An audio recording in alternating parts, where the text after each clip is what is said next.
नमस्कार, मैं हूँ प्रियंवदा तिवारी और आप देख रहे हैं तिलक पत्रिका। अभी हमारे साथ ज्योतिषाचार्य गोपाल पाठक जी जुड़ चुके हैं, तो चलिए इनसे हम जानते हैं कि वैशाख का महत्व क्या है और इस मास को माधव मास क्यों कहा जाता है। जी, वैशाख महीना परम और पवित्र है। श्री सूत जी ने कहा, श्री सूत जी से नारद जी ने पूछा कि आपने माघ मास के लिए या अन्य महीनों के लिए पुण्यदायी का विशेष महत्व बताया, लेकिन अब कह रहे हैं कि माघ मास से भी बढ़कर के वैशाख महीना माना जाता है। तो माघ को माधव नाम से कहा जाता है और इस मास को मधुसूदन नाम से पूजा जाता है। तो ये भगवान कृष्ण के, भगवान विष्णु के 12 नाम है, 12 नाम है, 12 महीना है और 12 महीने के लिए अलग अलग उनके नामों से उनका पूजन किया जाता है। यानी नारायण हमारे परमपिता परमेश्वर हैं, उनकी पूजा का विशेष मास माना जाता है। गुरु जी, इस महीने का विशेष महत्व क्या है और इस महीने में हम कौन सी भी चीज़ें जो हैं दान करें विशेषकर? इस महीने का विशेष ये है कि इस महीना अत्यंत पुण्यदायी है और इस महीने में जितने भी हमारे सद्गुरु और जितने भी महर्षियों की इसमें जयंती बताई गई है, उत्पत्ति हुई है। जैसे कि वैशाख आपका 13 अप्रैल से स्टार्ट हुआ है और 12 मई तक वैशाख महीना चलेगा। 12 को आपकी पूर्णिमा है। तो विशाखा नक्षत्र से जिस पूर्णिमा पे विशाखा नक्षत्र है वही वैशाख महीना है। और वैशाख का मतलब ही है जो कि है मंथन, दंडी, जो मथता है, जो मन के और चित्त को मथ करके प्रभु के चरणों में समर्पित करे, वही वैशाख महीना है। और वैशाख महीने में विशेष दान करने का विधान बताया गया है। वैशाख महीने में सूर्य उच्च का हो जाता है और सूर्य उच्च का जिस भी कुंडली में, जिन व्यक्तियों की कुंडली में, जिन जनमानस की कुंडलियों में सूर्य उच्च का होता है तो अपने जीवन में हर मान, प्रतिष्ठा, यश इत्यादि सब प्राप्त करता है। गुरुजी, वैशाख महीने में हमें कौन से ऐसे कार्य हैं जिसे करने से पुण्य फल की प्राप्ति होती है? देखिए, हर महीने के लिए अपना अपना जो कि है कृष्ण की प्रसन्नता के लिए, भगवान विष्णु की प्रसन्नता के लिए दान का विशेष महत्व बताया गया है। इसमें शीतल जल और शीतल वस्तुओं का दान का विशेष महत्व बताया गया है कि क्यों सूर्य उच्च का जब होता है तो उनके तेज और प्रकोप के प्रभावों को कम करने के लिए शीतल, जैसे कि आप घट का दान करें, आप सत्तू का दान करें, बेल का दान करें। बेल इसलिए होता है कि उसको श्रीफल भी कहा जाता है और लक्ष्मी नारायण के पूजन का भी महत्व इसमें बताया गया है। ये वैशाख महीने में विष्णु के लिए, प्रीति के लिए और नारायण की उत्पत्ति के लिए है। इसी महीने में अक्षय तृतीया भी आपकी पड़ती है, परशुराम जयंती भी पड़ती है, बुद्ध पूर्णिमा भी पड़ता है।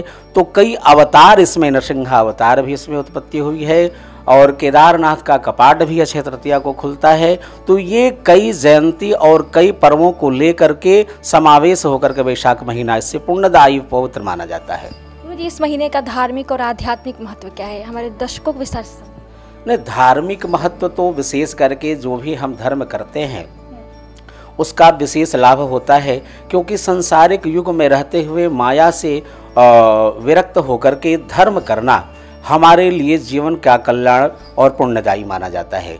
तो कोई भी धर्म हो, जप हो, तप हो, दान हो, धर्म हो, यही हमारा धर्म और कर्म माना जाता है। कर्म ही हमारा ऐसा हो कि जिससे हमारा कल्याण हो, समाज का कल्याण हो, लोक हित हो, परिवार का हित हो और उस जीवन का हित हो, वही कार्य हमें करना चाहिए। और ब्रह्मचर्य का पालन करके इसका वैशाख महीने जैसे कार्तिक महीने का व्रत का विधान बताया गया है, उसी तरीके से वैशाख महीने भी इसका व्रत विधान बताया गया है। चैत्र पूर्णिमा से लेकर के वैशाख पूर्णिमा तक पूरे 1 मास तक जो कि है एक समय माने कम भोजन करने का इसमें बताया गया है कि जितना एक समय भोजन करें, सूर्यास्त के बाद भोजन न करें, तैलीय पदार्थों का उपयोग न करें, सुबह स्नान करने का विशेष महत्व बताया गया है कि जितना सुबह आप जल्दी से आप स्नान करेंगे वो शारीरिक और मानसिक के लिए बहुत अच्छा, स्वास्थ्य के लिए बहुत अच्छा माना जाता है। और घर में न नहा करके नदी सरोवरों में स्नान करने का विशेष महत्व बताया गया है इसमें।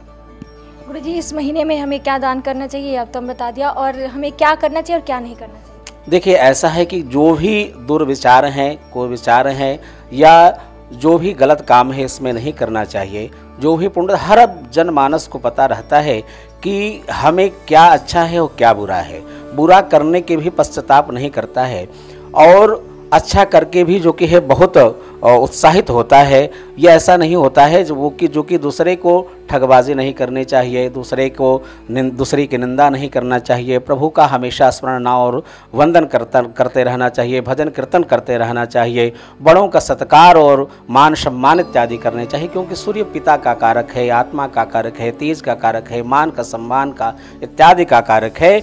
इसलिए पिता का सम्मान या पिता तुल्य के लोगों को जो कि है उनका सम्मान और मान इत्यादि करना चाहिए। गुरुजी 12 राशियों का क्या प्रभाव है इस महीने में भी बता दीजिए। देखिए 12 राशियों का तो विशेष रूप से मेष राशि में जब उच्च का सूर्य जब होता है तो लगभग सामान्यता अच्छे ही फल सबको देते हैं। सभी राशियों को 12 राशियों में 7 राशियों के लिए सभी अच्छे फल देते हैं, लेकिन कुछ राशियां होती हैं जैसे चौथे 8वें 12वें जब गोचर में सूर्य होता है या कोई भी ग्रह होते हैं, चंद्रमा हो चाहे सूर्य हो चाहे बृहस्पति हो चाहे शुक्र हो, चौथे 8वें 12वें का निंदनीय माना जाता है, वो अशुभ प्रभाव देता है। इसलिए मेष राशि में सूर्य होकर के जिसकी राशि से चौथे 8वें 12वें अगर सूर्य गोचर से अगर है तो उनके लिए थोड़ा सा कष्टदायी होता है और सभी राशियों के लिए बहुत अच्छा और पुण्यदायी और श्रेष्ठकर होता है फल इसका। गुरुजी इस महीने धन संपत्ति को प्राप्त करने के लिए हमें कौन से उपाय करने चाहिए विशेषकर? देखिए धन संपत्ति इत्यादि मान इत्यादि के लिए जो मान सम्मान इत्यादि जब होता है, आज के लिए तो अर्थकरी युग है,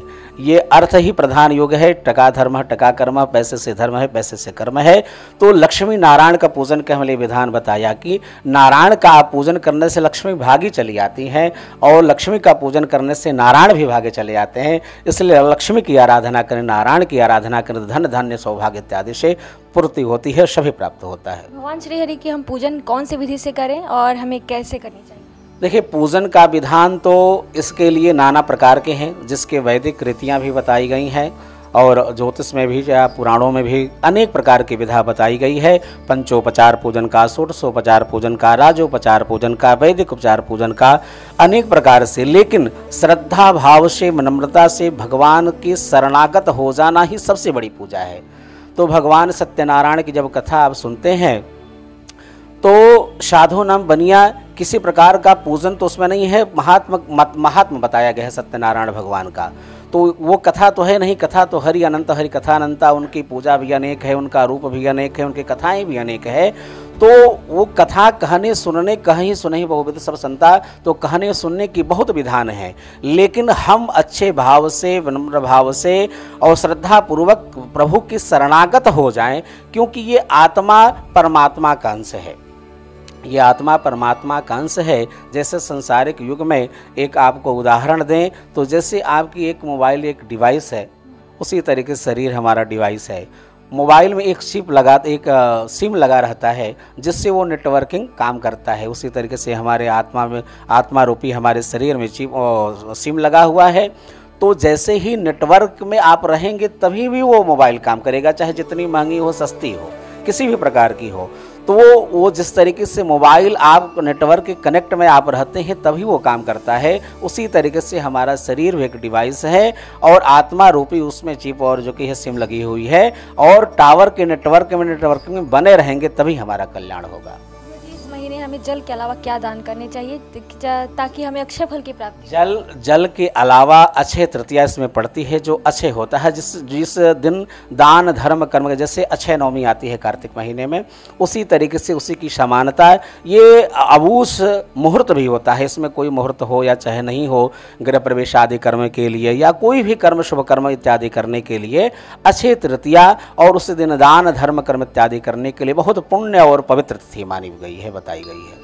गुरुजी अगर जिन राशियों पे बुरा प्रभाव पड़ रहा है सूर्य 4वें भाव और 8वें भाव में, तो उनके लिए हम क्या उपाय करें? देखिए चौथे 8वें 12वें भाव पे अगर सूर्य का प्रभाव पड़ता है तो सबसे पहले तो पिता का सम्मान करना चाहिए, क्योंकि आत्मज है, पिता के आत्मा से उत्पन्न हुई आपके शरीर है।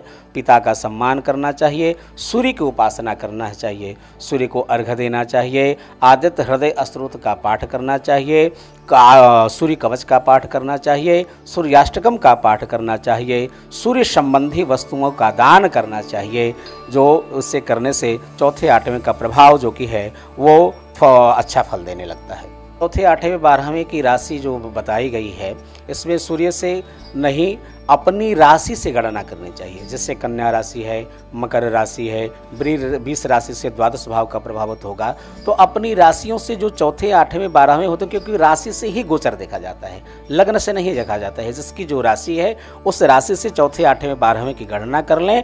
उसमें जो कि है चौथे, आठवें, 12वें गोचर में इसमें मेष राशि से है तो कन्या राशि आएगी, मकर राशि आएगी और वृष राशि आएगी।